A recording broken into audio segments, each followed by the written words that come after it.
ហើយអ្នកថាពួកយើងជាខ្មែរមានគេដំណើរពីដូនតាបន្សល់ទុកនៅពីវិញនៃសវណ្ណភូមិដ៏ថ្លៃថ្លាគឺជាកំណប់មហាសាលដែលបានដោយមិនពឹងទេវតាគឺជាញើសឈាមដែលលះបង់ចិត្តចង់ពីកាយនិងប្រាជ្ញាហើយអ្នកថាពួកយើងជាខ្មែរធ្លាប់តែជាពូជដែលអស្ចារ្យប្រវត្តិសាស្ត្រដ៏រុងរឿងអង្គរអាណាចក្រចេនឡាមិនដែលចោះញោមនឹងអំណាចរស់នៅក្រោមជើងជាសាសនាចុះមិនបានជាពេលអីលើកធ្លាក់ដល់ចំណុច0អង្សាអេខ្ញុំនឹងច្រៀងរឿងនិទានពីប្រវត្តិសាវតាពាក្យពេចចុងជួនអង្គរួមដល់ចិត្តខេមរាឲ្យភ្ញាក់រលឹកពីទឹកដីថាខ្មែរយើងមុនវាប៉ុណ្ណាទាំងផ្ទៃទឹកទាំងផ្ទៃដីថាវាធំមហាសាលអំណាចវាលាតសំថឹងត្រឹងនៅលើអាកាសាហើយដៃពីរជើងពីរមិនដែលទៅពឹងក្បាលអ្នកណាអំណាចធំហើយខ្លាំងស្ថាបត្យកម្មដ៏អស្ចារ្យសំណង់វិមានដ៏ស្គមស្កៃប្រទេសដទៃគេខ្លាយរអាក្នុងទឹកសម្បូរត្រីលើដីសម្បូររ៉ែក្នុងដីក៏មានពេជ្រធនធានហូរហែរក្សាបន្តដំណគិតដល់កូនចៅផងដែរហើយធ្វើមួយគិតមួយឲ្យមានប្រយោជន៍ដល់ខ្មែរធ្វើដើម្បីខ្មែរធ្វើដើម្បីជាតិខ្មែរហើយពួកយើងទាំងឡាយពួតដៃគ្នាខ្វល់ខ្វាយឲ្យជាតិសង្ឃសុខសា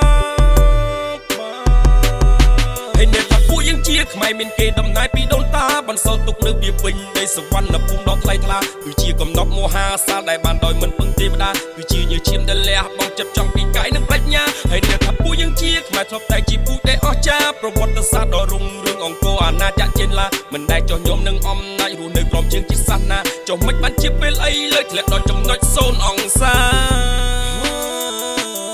ជំលើកដៃគួរទុំឲ្យដាក់សំណួរសួរអាត្មាថាម៉េចខ្មែរយើងបច្ចុប្បន្នវាស្ទើរអន់ជាងស្រីពេជ្រាគេលូកលាន់រុករៀនទុនត្រៀនពីសពទាំងកាយាតែបានចំណូលចូលមកវិញបានត្រឹមតែរាទឹកនេត្រារឿងទឹកដីបាត់ទឹកពីមុនវាយូរលងណាស់ហើយទៅចោះតែបច្ចុប្បន្នរឿងកោះគុជរឿងកោះត្រល់ធនធានឡើងខ្សោះអាណានិគមឈាមតិចអ្នកវិភាគវិញឃើញអស់បែជាមិនដេញបហាគេទៅជាបហានៃប្រាជ្ញនោះ